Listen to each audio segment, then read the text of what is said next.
Eric Schmidt, the CEO of Google, he has a coach. Yeah. In fact, Eric Schmidt said every business person, every executive should have a coach.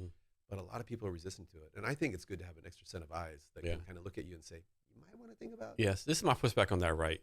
There's so many coaches, right?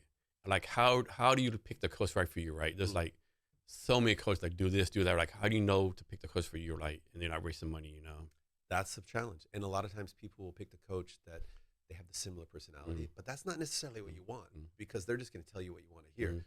Maybe you want somebody that can kind of complement your strengths with weaknesses and weaknesses with strengths. I don't know. And how many coaches do you need? Like, do you need a sleep coach? I definitely financial need a sleep coach. coach. Like, I need a sleep coach. Do you ever wake up in the middle of the night and can't go back to sleep? All the time.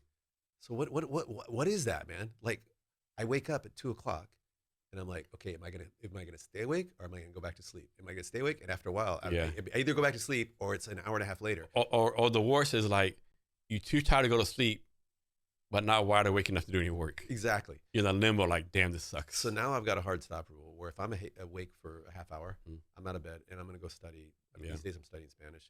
So if you want to go to sleep, study a foreign language. Yeah. It's like your brain goes, okay, time to go to bed. And that helps. So what's the skill you don't have that you want to learn? Oh, that's, well, right now it's Spanish. And I'm always, in so many parts of my life, I'm trying to improve, become a better, more empathetic person. So I don't say that I don't have it, but I think I can exercise that muscle more. And I want to be a better sailor. I just continually strive to learn. One of the things is I have so many different interests. One of the challenges when you have a lot of interest, especially at my age, is that you have to be a beginner in a lot of areas. And it can be uncomfortable to be a beginner at our age because you're like, well, I don't want to. The ego gets in the way. Yeah, I don't want to go into a dance class and be like the klutz, right? Yeah. But I'll do it. Oh, but speaking of which, you ever seen the Silver Linings Playbook? Yeah. I just watched the dance scene again last night. It was so awesome, man.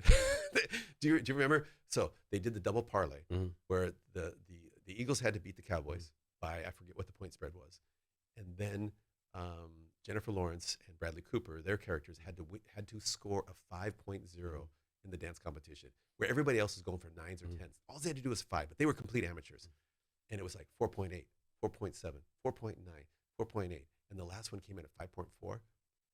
And the judge says, for an average of 5 points.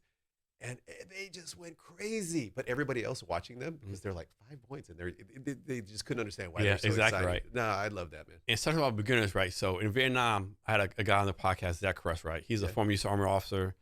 He was like employee 191 at Snapchat, right? And he moved to Vietnam, right? So he's like, he's the guy as far as martial arts in Vietnam, right? He does Muay Thai.